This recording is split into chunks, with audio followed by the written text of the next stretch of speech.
고왕국의 몰락은 이후에 황금기를 맞이하고 사라진 수많은 다른 문명들과 마찬가지로 가장 높고 넓은 순간 시작되었습니다. 다른 세상과의 교류는 이집트인들에게 매년 일어나는 범람에서 비롯된 풍요가 얼마나 큰 축복인지 다시 한번 확인하는 계기가 되었을 것입니다. 이는 고대 이집트가 피라미드나 신전 같은 대규모 토목공사가 아닌 정복과 같은 대외 정책에 힘썼다면 어땠을까라는 역사의 만약에 대한 질문의 답이기도 합니다. 고대 이집트인들이 갖고 있던 마트라는 개념은 혼돈스러운 야망과 구분된 이집트의 질서이며 정의입니다. 이들에게 천국은 나일 강변을 따라 늘어선 무성한 갈대 습지이며 이 땅을 지배하는 마트는 세상을 좋은 곳으로 가득 채우는 순리입니다. 바꿔 말하면 바다를 건너 항해한 이들이 본 것은 나일강에 비해 척박한 땅과 아직 문명이 여물지 못한 야만의 땅으로 마하트가 지배하지 않는 곳이었습니다. 오히려 이들에게 이집트의 땅은 밖의 혼돈으로부터 지켜야 할 땅이었기에 왕은 마하트의 수호자로 불렸습니다. 삶과 죽음을 모두 배를 타고 항해했던 이집트인들에게 레바논의 삼나무는 양질의 배를 만들기 위한 것으로 비블로스는 중요한 교역상 되었습니다. 거기에 하늘의 색을 품고 있는 청금석은 아프가니스탄에서 나는 것으로 가장 귀한 보석이었고 금과 은 역시 이집트에서 구하기 힘들었으며 제사를 위한 향도 마찬가지였습니다. 비록 시대는 다르지만 지중해에서 난파된 무역선의 유물과 지중해 각 도시들에서 발견된 유물들의 심심찮게 5왕조와 6왕조 시기 왕들의 이름이 적힌 것을 보면 무역의 형태는 이집트의 우수한 문화를 바탕으로 한 가공품을 원자재와 교환했던 것으로 보입니다. 제데카레의 시기는 이런 교역이 극에 달했던 시기였습니다. 남쪽으론 인도양 근처까지, 북쪽으로는 마르마라에까지 진출한 이집트의 탐험대는 이집트의 문화를 전달했고 그들에게 필요한 것들을 가지고 왔습니다. 근 1000년이 지난 하트세프트의 푼트로의 원정이 이집트에 얼마나 큰 부를 가지고 왔고 문화적 황금기로 연결됐음을 생각하면 이 시기 이집트의 성장과 타 문명으로의 파급력은 신왕국보다 더했을지 모릅니다. 고왕국의 절대적인 안정으로 인해 장인 계급은 피라미드를 쌓을 정도로 높은 수준이었습니다. 지금의 기준으로 봐도 조각은 훌륭하며 돌그릇들은 어떻게 만들었을지 모를 정도로 당시를 기준으로 생각하면 헤아릴 수 없는 가치를 갖고 있는 것이었습니다. 이제 장인들은 고귀한 자들을 위한 물건뿐만 아니라 외국으로 보낼 물건까지 만들어야 했습니다. 그동안 재료를 구하지 못해 만들지 못했던 것들을 위한 장인들도 생겨났습니다. 장인들을 관리하고 외국과의 교류를 담당한 관료급이 함께 성장했습니다. 이러한 경제적, 문화적 부흥은 이집트 사회를 크게 발전시켰습니다. 오직 왕만이 누릴 수 있는 것들이 성장한 장인 계급과 그들을 후원하는 귀족들을 통해 상류 사회 전반으로 퍼졌습니다. 오직 왕의 특권이었던 많은 것들이 이제 보다 많은 사람들이 누릴 수 있게 된 것입니다. 그중 부활도 있습니다. 오시리스 신앙을 기반으로 하는 부활은 초기 왕만의 특권이자 의무였지만 이제 상류 사회의 일원들에게도 보편화되기 시작했습니다. 고대의 격언으로 유명한 푸테호텝은 제데카라의 시대를 살아간 인물로 그의 격언은 시대를 반영했고 사카라에 있는 그의 무덤은 사카라를 여행할 때 한 번쯤 가볼 만한 곳입니다. 그의 격언에 담긴 글들은 청년과 겸손을 이야기하지만 우리의 눈에 그의 무덤은 그의 말과 다르게 화려하고 거대합니다. 어쩌면 당시 이집트 사회가 우리가 생각한 것보다 발전해 화려했고 이런 무덤이 하나의 미덕으로 현세를 살아가는 것보다 더욱 중요하게 여겨졌을 수도 있습니다. 그리고 몰락은 이 황금의 시대 이면에 있었습니다. 거대한 규모의 교역은 관료계급에 힘을 실어줬고 계속된 성공은 신전에 상당한 부를 안겨주었습니다. 활발한 국제교육망은 그 중심에 있을 지방 거점에 중앙보다 더 큰 성장을 가지고 왔습니다. 제데카레 시기의 지방 공권적인 개혁과 관료계급의 왕족과 같은 무덤은 이런 시대상이 반영된 증거입니다. 제데카레의 뒤를 이은 우나스의 시대는 황금기의 끝을 이야기하는 듯합니다. 그의 피라미드 둑길에서 발견된 기근의 기록은 고왕국의 몰락을 이야기하는 첫 번째 사건일 수 있습니다. 최근의 조사는 이 기근이 이집트에서 일어난 것이 아닌 이민족에게 일어난 것으로 보고 있습니다. 메소포타미아에서는 수메르가 지고 아카드가 일어난 것도 이 가뭄의 여파일 수 있습니다.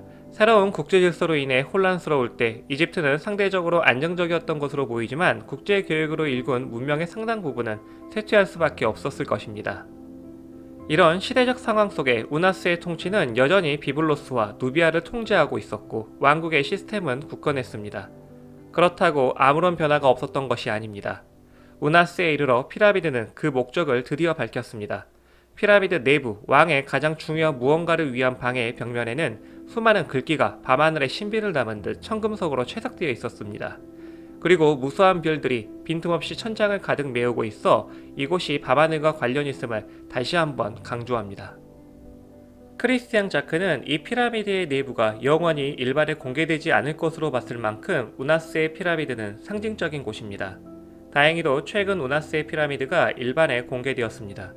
그리고 피라미드와 항구를 잇는 두길까지 복원되어 있어 우리가 이집트를, 사카라를 가야 할 이유가 하나 더 늘었습니다.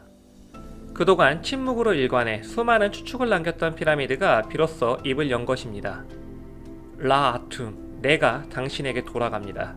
불멸의 영혼, 당신의 아들이 당신에게 돌아갑니다.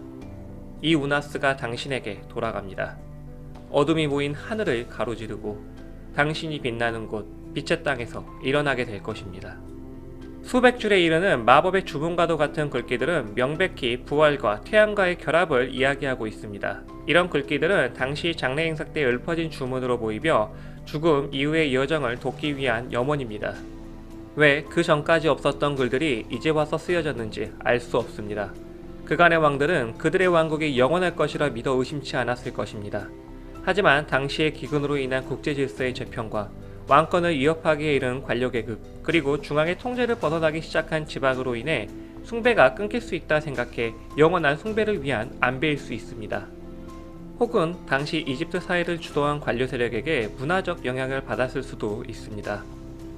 우나스를 마지막으로 5왕조가 끝나고 그를 이은 테티는 6왕조를 시작합니다. 두 왕조의 큰 차이는 없지만 우나스가 아들 없이 죽자 왕국에 일단의 혼란이 있었던 것 같습니다.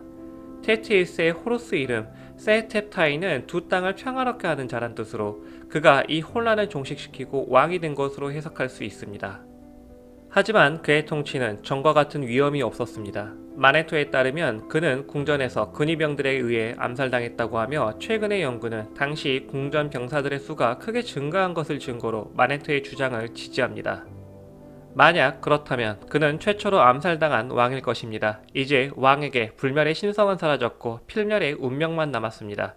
나일각의 축복을 내리는 신의 아들이 아닌 인간 권력의 정점으로서 누구나 앉을 수 있는 자리가 되었습니다.